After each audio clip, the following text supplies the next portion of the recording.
Good afternoon, or good day, in Australian language to all of you.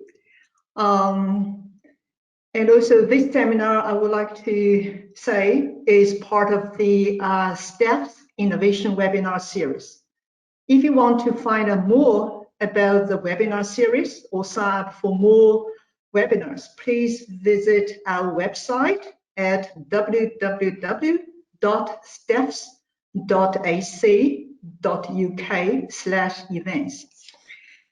My name is Fang, Professor of Innovation and Strategy, and also Associate Dean of Research and Enterprise at Staffordshire Business School. My co-presenter is Julia Roberts, founder and director of Rocket Communication, and events and director of the Spice Ladder. Julia will talk about the company after my presentation. She's also our entrepreneur in residence at our business school. We also have Laura Knight, Employer Partnership Development Manager at Staffordshire University with us today. The welcome to everybody, and particularly to our university partners, APU, Asia Pacific University colleagues in Malaysia, including Professor Vinesh, Deputy Vice Chancellor and Chief Innovation Officer at APU. And also I would like to welcome our staff member at the business school and across the school, and also particularly our students, and also the practitioners. I understand quite a few practitioner, entrepreneur, and our external members of the community also sign up for this webinar. Thank you very much. Just a few words about the format of this webinar. Julia and I will each talk about 20 minutes, and I will talk about more from research perspective as a researcher, and Julia is a digital entrepreneur, and she'll talk about her experience with case studies. After that, Laura will talk briefly about the support that are available at our Enterprise Innovation Enterprise Zoom. We'll have 5 minutes for Q&A at the end. Please feel free to send any questions via the chat function. We'll try to answer as much as we can at the end of the presentation. Thank you, everybody. Now let's look at the outline of this presentation. Okay, so I'll brief outline the digitalization trends over the past years and what are the key impacts. And then we'll move on to the Covid-19. We use a very important word, a phrase to describe the impact of Covid-19 is a catalyst for digital transformation. And also we'll discuss briefly the business opportunities that is accelerated or emerged in the wake of Covid-19. And then I will present some our empirical research and findings. Followed by that, Julia will take over, talk about the case study of Spice Ladder, and followed by Laura. She'll talk about support available to business.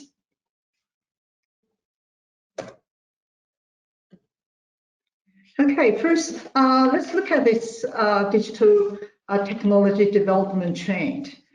We understand the internet did change our life. It started, a lot of research have been done. Someone will say that started in 1980s, and some say 1990s. But we all know the penetration, the wide use of internet that came around 2000. And since we have the internet, we have people would be able to do online shopping, and that changed, and also threat. You can say a big threat to our motor and brakes online retail model. And followed by that, we have a mobile internet. Since 2007, the mobile smartphones, tablets have been widely used. So that could be, we call it a second wave of digital technology development. And we do online e-commerce anytime and anywhere, and particularly real time. The third wave, which is followed by the third wave, that's the Internet of Things. Internet of Things basically converged the two words, physical world and digital worlds. And for very simple example, we have a fridge, we have a microwave at home. That kind of a new model will build sensors, computer system into it, and the companies and our platform can collect those data. So Internet of Things is a manifest of the third wave. The fourth wave, that is where we are. We talk about artificial intelligence, a lot about robotics, and that changed the knowledge work, and at the same time, changed the collaboration between man and human being and machine. So those are the basically very briefly about the fourth wave of digital development. We call this as the creative disruption. Every disruption that is made by the stages of waves created opportunities. So next, I would like to talk about digital impacts on the business and society. First, look at the digital economy. We also call it a gig economy, sharing economy. Here, just would like to give you some very simple data. The digital economy, according to Oxford Economics, now represent a quarter of the total world economy. And in the UK, the digital sector contributes 150 billion pounds each year. And the latest, according to the latest figure, and also employs more than 1.5 million people. So digital economy developed very fast and penetrate every part of our economic life. And also would like to talk about a little bit about the model that is changed. We're all familiar with Uber, Amazon, and also Airbnb, all of those models that represent the change of our business model. Particularly in the current wave, we have algorithm, artificial intelligence, 3D printing, blockchain, that changed, fundamentally the way manufacturing and healthcare and other industries operate. So those are the key changes. I would like to just say something about how artificial algorithm benefit me as a researcher. So I signed up with the research professional. It sent me every week, match my publications, my research interests, and very, how do you say, that is significantly. So research professional generates personalized funding alerts, matching my interests. Now, this is just one example to show how database, how company make best use of their algorithm to serve their customers. Now I would like to talk about the COVID-19, what the impacts. Here it's just some of the study, some of the figures that is reported. So accelerates UK digital transformation efforts by over 5 years.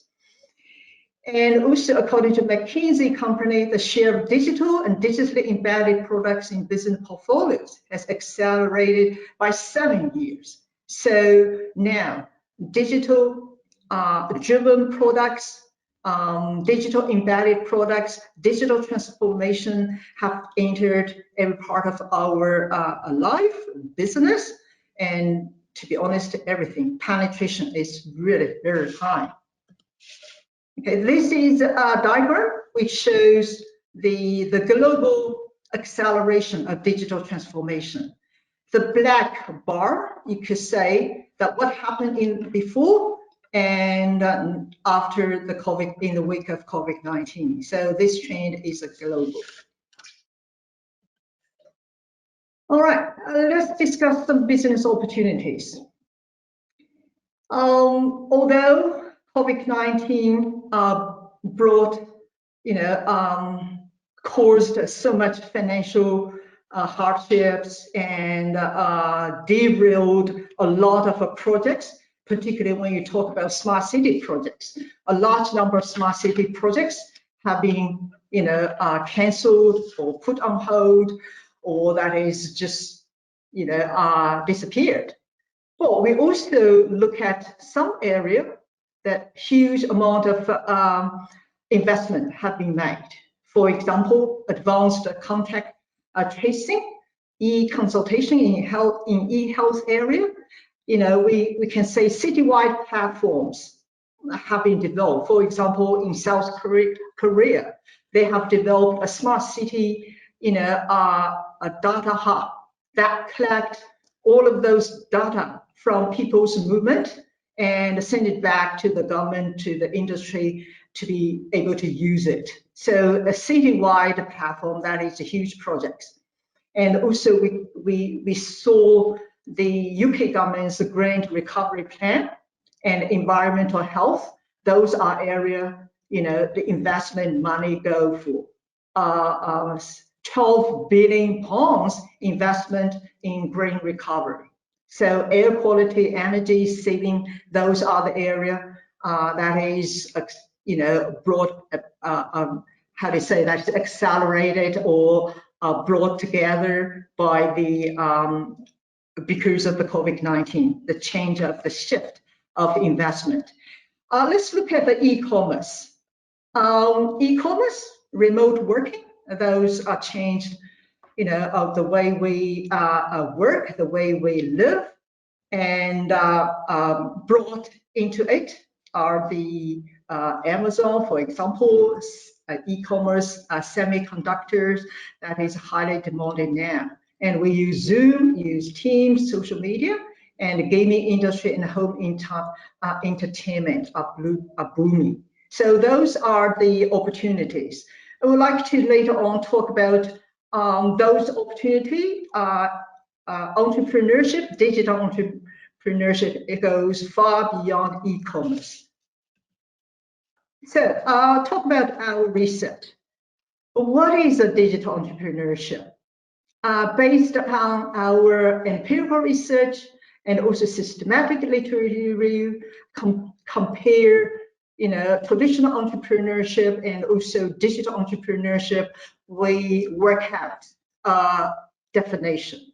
So we conclude it's a distinctive concept, a mindset, a culture, and a social process. I will say something later on about why it is a social process, through which entrepreneurial organizations pursue business opportunity and create new or transformative service, products, production processes.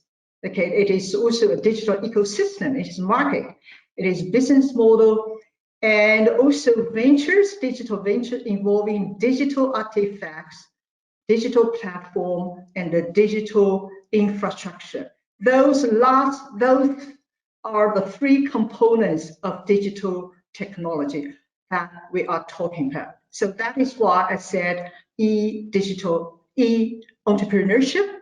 Okay, digital entrepreneurship goes far beyond e-commerce. So the research, we compared the concept and the practices of entrepreneurship and digital entrepreneurship. We said they the conclusion is they have something in common. We all know entrepreneurship have the three key elements that stand them out. Innovation, risk-taking, a pursuit of opportunity beyond resources controlled. They first have an idea and then look at their resources rather than constrained by what they have. So those are definitely common. And there are some distinct, differences between these two: scalability, speed, connectivity, low cost to start up, open, fluid, social, co-creation, co-evolution. So that is what I'm talking about, is open, fluid, environment and social environment that digital entrepreneurs are operating. So our findings, there are 10 themes emerging from our research. The connectivity, global, horizon, laptop, mobile start. When we interview the entrepreneurs, ask them to talk about, what are the top 1 or 2 things that is most important for you to start. Mobile phone and then laptop. Okay. And they use public spaces, for example, libraries, use coffee shops is their favorite places, and also other public spaces. Fast learning required, and also the scalability, scale up and down very quickly, and of course easy replication, no barrier to entry. The use of social media, resilience, creativity for innovation. Because of time, I'm not going to cover all of this, but I would like to focus on a few areas. The connectivity through network relations. What does that mean? I'm focused on relations. It's not just network. It's about a social networking opportunity or generate social capital. That is the key feature of digital entrepreneurs. Because of the connectivity, not just digital and a wider social connectivity, they could, get this social capital from the start and then later on, and keep getting the social capital that is thereafter through these relations, network relation. We talk about cognitive social capital, we talk about structure, we also talk about relational social capital, different dimensions of social capital at a business level, at personal level, business level, and societal level. So that is some research we have done in order to identify what are the social capital digital entrepreneur really need most at what stage. So this is just a very brief outline of our research. Next one, global horizon. We all know digital entrepreneur do not, have any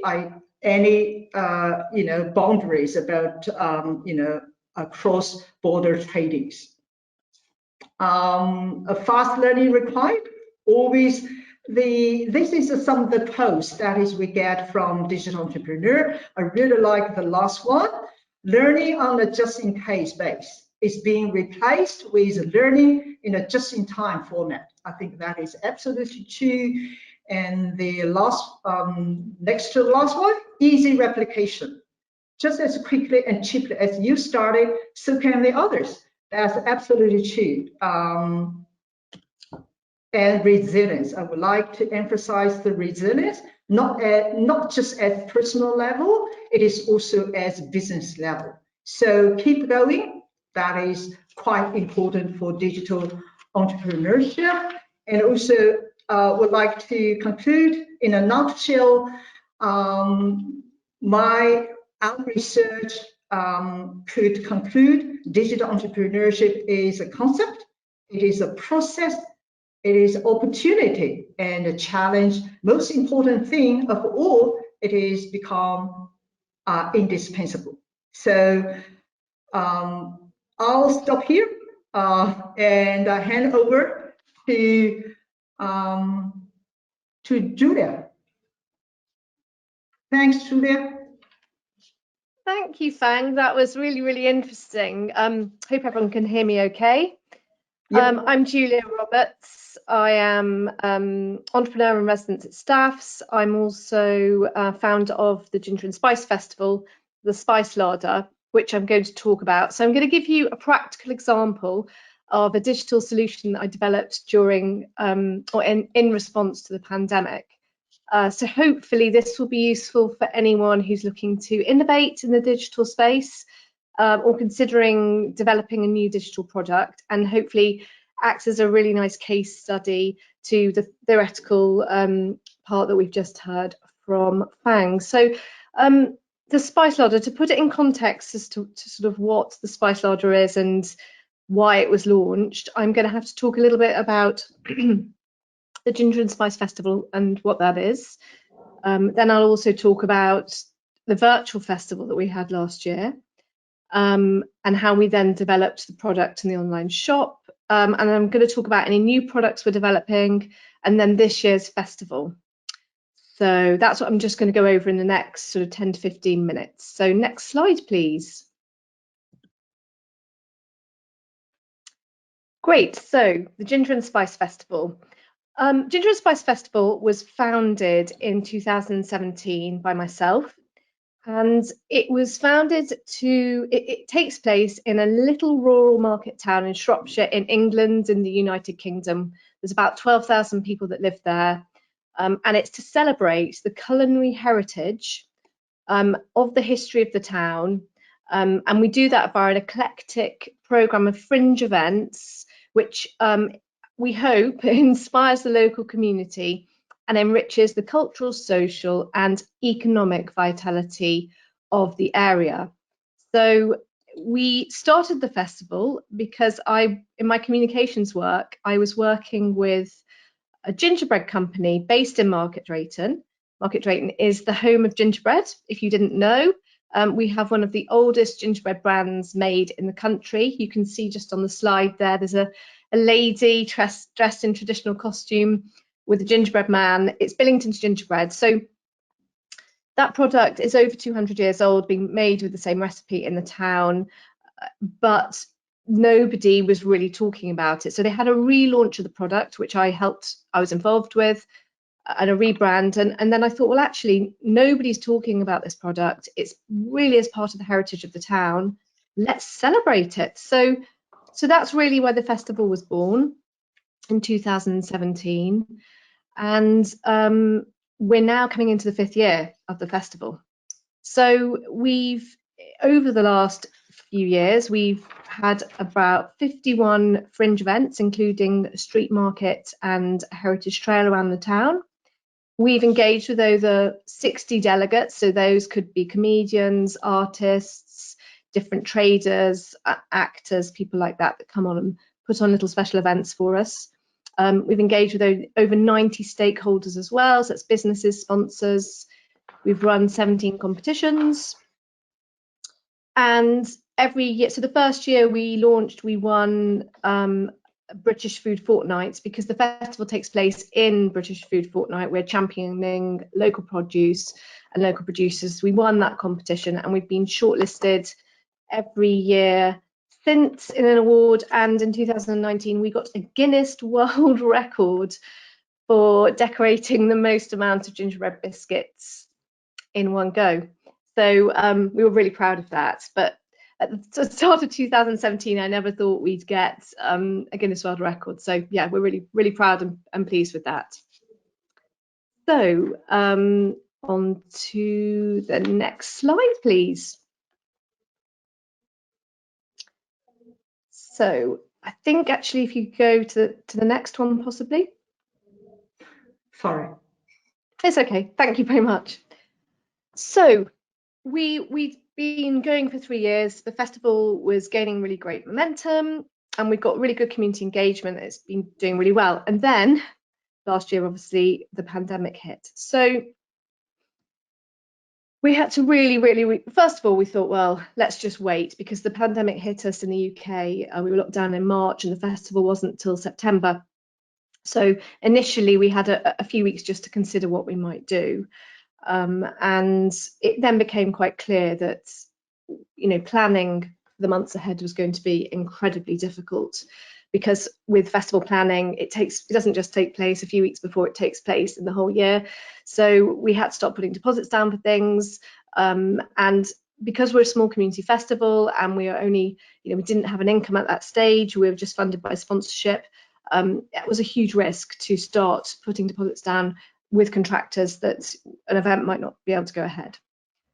So with careful consideration, we decided that we were going to try and launch an online festival. Now, I can't actually believe that we've done it, because to go from really being completely in the space in the town and in the buildings to going virtual was a really massive challenge, and it was really hard work. In fact, I'd say almost more hard work than putting on a 5-day festival. So one of the things that we were really keen to do was to support our street traders, who every year we have the street markets, we have lots of little artisan producers coming to sell their wares. And I thought, well, how can we support them online? Because there were no markets, there were no festivals for them to go to, and they were really reliant on their weekly sales. And I think for a lot of them, they really struggled. They weren't online, or they were trying to get online, but of course, being a very small business, they didn't have a very big reach.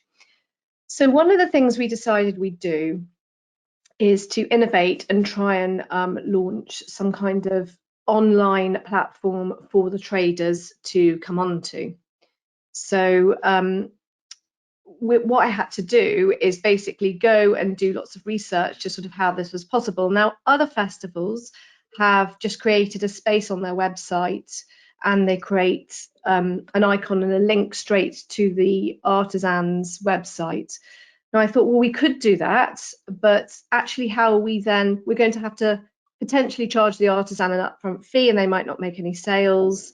And also we're pushing them away from our website, and part of what we wanted to do in our model is to create our brand and our concept and for it to still be part of our footprint.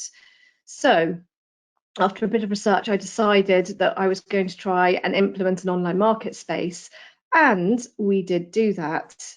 And we'd launch something called the Spice Larder. So that acts as a shop, but initially it was launched as a sort of virtual market space for the traders, and it focuses mainly on British goods, which they've all got to have a bit of spice within them. We also, as well as that, we also launched a podcast around the same time, because I felt that that was a really great way to engage with our community, engage with our producers, and produce content to send out to our community. And by this stage, we did have an established community. So another really big part of the festival was also a town trail, and I thought, well, how are we going to do that? So once again, we came up with a concept to do an online trail. So next slide, please. So this was the format. So we had a map drawn of the town, and where you can see all the little gingerbread icons. Basically, people were asked to go onto this big map on a web page, click through, and it took you through to all sort of different businesses, and there were questions, and we ran it as a little competition. So that took a long time to put together. Normally we would do that in the street. Normally it's sponsored, and it's a very busy event. So we managed to deliver that online as well. So we were really delighted with that. Next slide, please. And then the really big success was the online Spice Larder platform. So these are some of the products that we now have on the online platform. And as I said initially, it was going to be just for the festival, but it's turned out that we've now developed this as a shop, and you can go onto the shop and buy the products whenever you like. It's launched, so anyone that wanted to join up for the festival, we sign them up for free. And the way we run it is we act as agents for these producers, so we take a commission on sales. So in actual fact, there was no risk for any of these producers to join. They signed up, they loaded their products onto the online space, and if they make a sale, then they get their money less a tiny commission that goes to the platform. So we signed up, I think, about 20 to 25 traders, and they had multiple products. So already by the festival, we had quite a lot of products, and we made quite a lot of sales, which was really exciting. So it was the first time in our history as a community organisation that we actually had a revenue coming in, and still now we do from this online store. We have a revenue that comes in. Now, subsequent to the festival, we then launched a Christmas event. So we then had a Christmas market online, and again we made quite a lot of sales, and we added a few more producers, so that went very well. And following on from that, I think it was in the January of this year, I sent out a questionnaire to our community asking, how they felt the online festival went and what they'd like to see more of. And I got some feedback from one lady in particular that she thought we ought to be selling hampers and artisan bags online, and would that be something that we could do? So we decided to go for it, and we have subsequently launched corporate hampers and artisan gift bags. So there are products online. So if you go to the next slide, please. So these are some of our hampers. One of them on the right we did for Mother's Day, and we made quite a lot of sales. Again, it was still lockdown, so off we trundled around all the local communities delivering Mother's Day hampers to people. We were so pleased that went so well, because we could support the community, we could support the producers.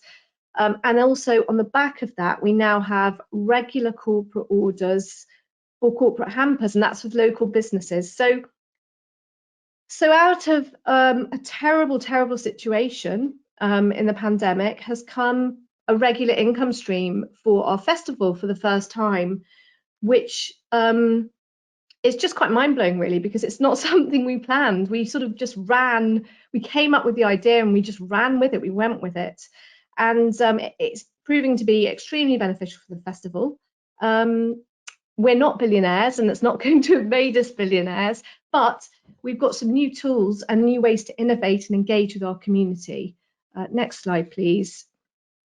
This is one of our e-commerce boxes that we're doing. So we've just developed a ginger box.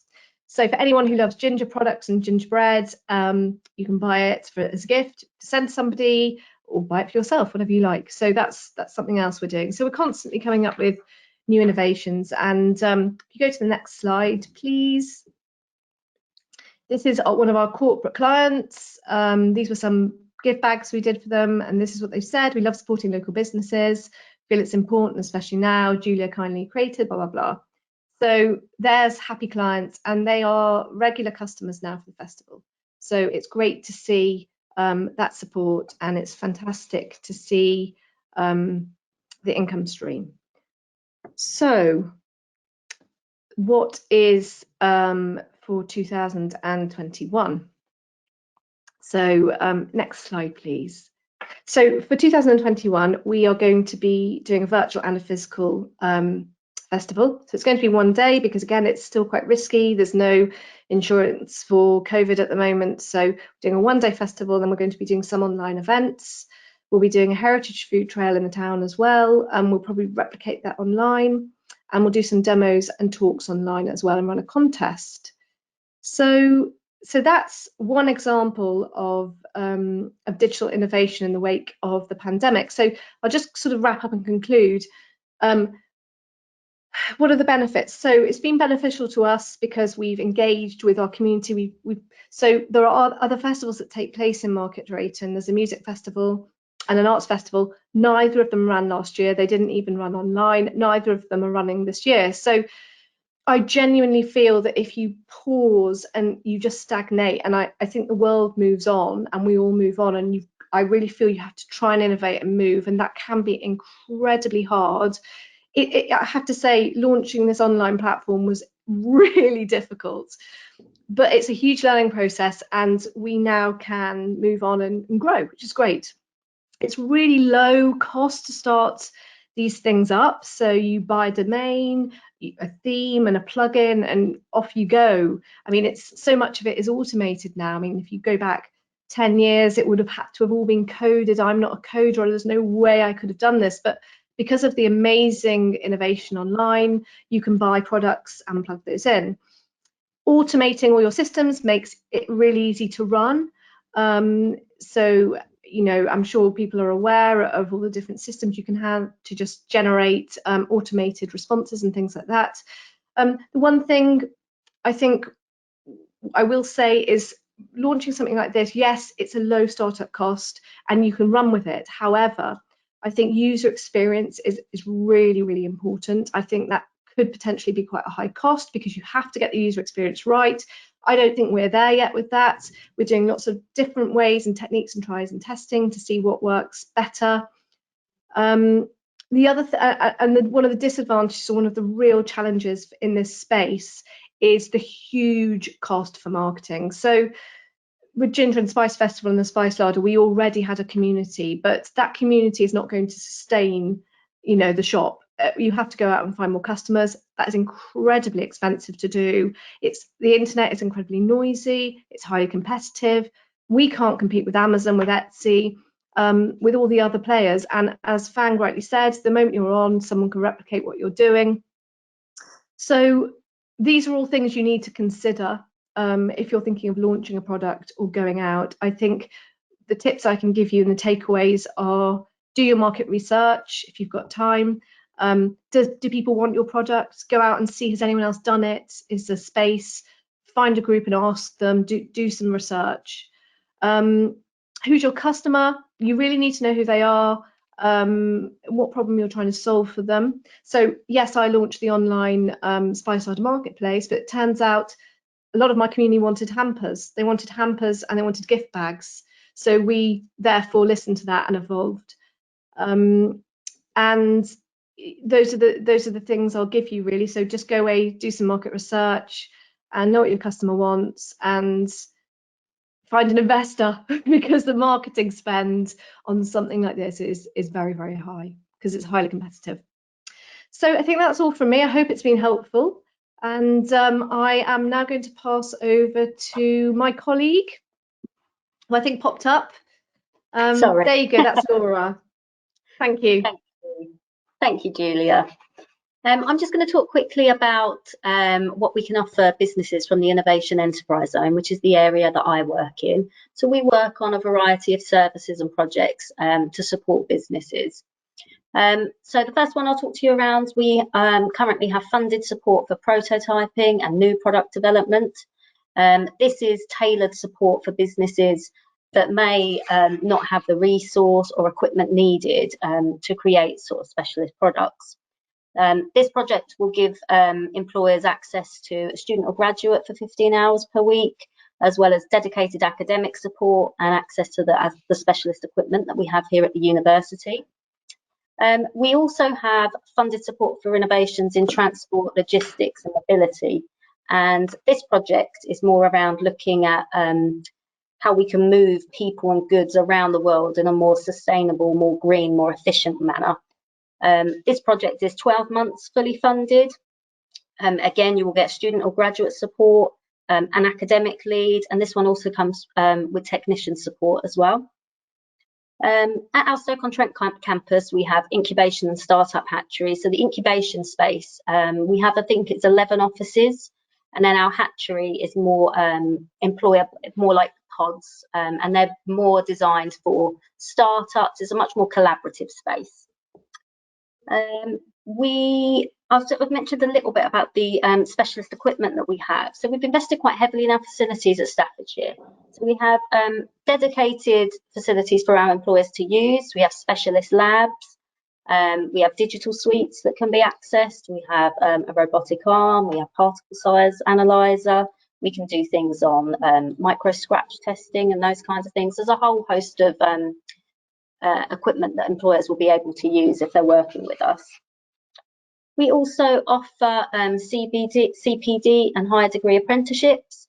CPD, we have some that is fully funded for Staffordshire SMEs, and those are short, bite-sized courses that are 6 to 8 weeks that can be delivered predominantly online, and they cover areas around senior leadership, sustainability, cybersecurity, Amazon Web Services, So there's a good mix of courses there that should suit most employers. There's no cap there either. So if you're the manager at your company, you could put forward as many people as you'd like to do one course, and that too would be fully funded for Staffordshire SMEs.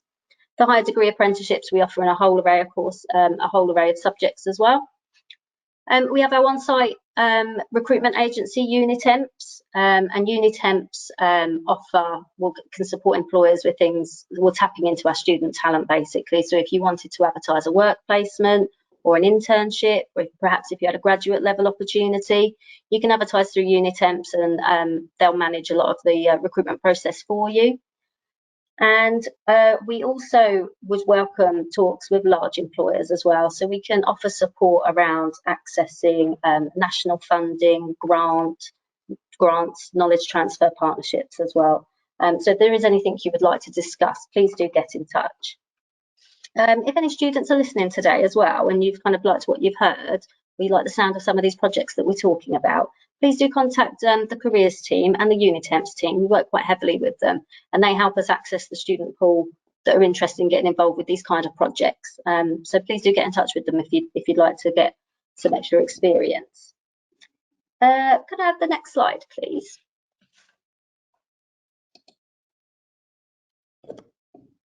Thank you. So we really hope that you've enjoyed today, and if you'd like any more information, or if you'd like a copy of our digital brochure, please do drop us an email at employers@staffs.ac.uk. There's also more information on the Innovation Enterprise Zone on our website, which is staffs.ac.uk/business-services. And I'm just going to hand back to the rest of the panel now in case we have any questions, but we really hope you've enjoyed today. And as Fang said at the beginning, if you would like to review the rest of our webinars on the Digital Innovation Series, please do. They're all on our website. And thank you for listening. Thank you very much, Laura, and also Julia. I think we have covered a lot of contents from a combination of research, practitioner, and also outlined the support that is as a university, and also employee partnership that is can provide. So you are most welcome to ask the question. I think we can say a lot of some comments on the chat room. I have a question. So around the courses that I was mentioning, are they on scholarship, considering someone like me who is far away? I would like to learn something on the skills and knowledge.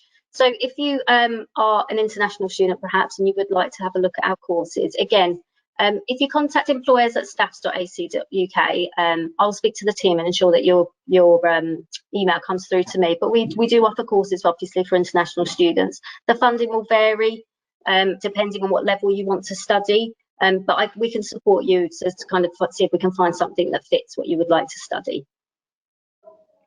Very good. Thanks, Laura. Any other questions? Please feel free to send the question to either Laura and me, and if you would like to explore further, particularly if you would like to collaborate in research with my team, you are most welcome. So I do understand the limitation of this webinar. I'm not quite sure whether participants can speak directly to us, but please leave your question. And if you want to find any email address of the three speakers, it's quite easy. Just log into the our university website, and you can find everything there. Our profile, everything is there. Thank you very much. I think we'll stop here. Yeah, many thanks, everybody. Thank you very much, everyone. Thank you. Thank you. Thanks a lot. Bye-bye. Bye.